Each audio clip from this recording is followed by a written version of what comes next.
ફરિયાદો છે કે ઘણા બધા દુઃખી માણસો, ઘણા બધા લોકો આવ્યા હોય અને જેને કોઈ સાંભળતું ન હોય કે જેને કોઈએ રિસ્પોન્સ ના આપ્યો હોય, એવા લોકો પણ મારી પાસે આવતા. બધાનું જ હું કામ કરતો. અત્યારે 5 વર્ષનો એટલો બધો મારી પાસે યાદી નથી ઉલ્લેખ કરું, પણ જે કોઈ લોકો આવ્યા, કોર્પોરેટર લેવલનું કામ, ધારાસભા લેવલનું, સંસદ લેવલનું કોઈ પણ કામ હતું, સામાજિક હતું, પોલીસને અધિકારીઓનું લેવલનું જે કંઈ હતું, એ એટ એ ટાઈમ એની સામે બેસાડી અને એની હાજરીમાં જ ફોનથી સોલ્યુશન આપેલ છે અને એ વાતનો મને સંતોષ છે. નહીં, મંત્રીઓને ગ્રાન્ટ નથી, મંત્રીની રિક્વેસ્ટ ઉપર એના વિસ્તારમાં વાપરેલી ગ્રાન્ટ છે. વિસ્તારો પોરબંદર વિસ્તાર છે, રાજકોટ રૂરલ છે, આદિવાસી વિસ્તાર મહીસાગર છે.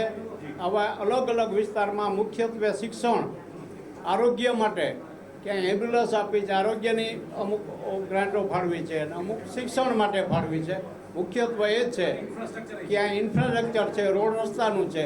બાકી મેં મારી સૂઝબૂછથી જે કોઈને ઉપર રજૂઆત કરી હોય અને રાજ્ય લેવલે જે સ્ટેટ લેવલે કામ થયા હોય એ જુદા છે, એમાં આનો કંઈ ઉલ્લેખ નથી. ના, એવું તો નથી કંઈ. પોસ્ટ ઓફિસ છે એની રીતે ખૂબ સારું કામ કરવા માંડી છે પહેલાં કરતાં, અને જ્યાં જ્યાં જરૂરિયાત હોય ત્યાં અમે ઘણા એવા વિસ્તાર હોય કે કવર ન થતા હોય તો અમે પ્રોફેશનલ રીતે અથવા તો માનવતાના ધોરણે કવર કરતા હોય છે. અને કંઈ મેસેજ બસ આ તમારા થ્રુ મારા જે કામ છે એનો મેસેજ, બાકી બધાને પોઝિટિવ.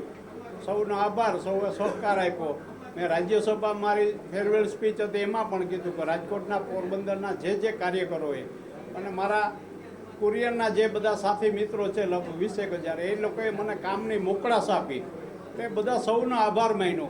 અને ખાસ વિશેષ કે મને જે દિવસો મળ્યા રાજ્યસભામાં એ પણ દિવસ હું ગેરહાજર નથી રહ્યો.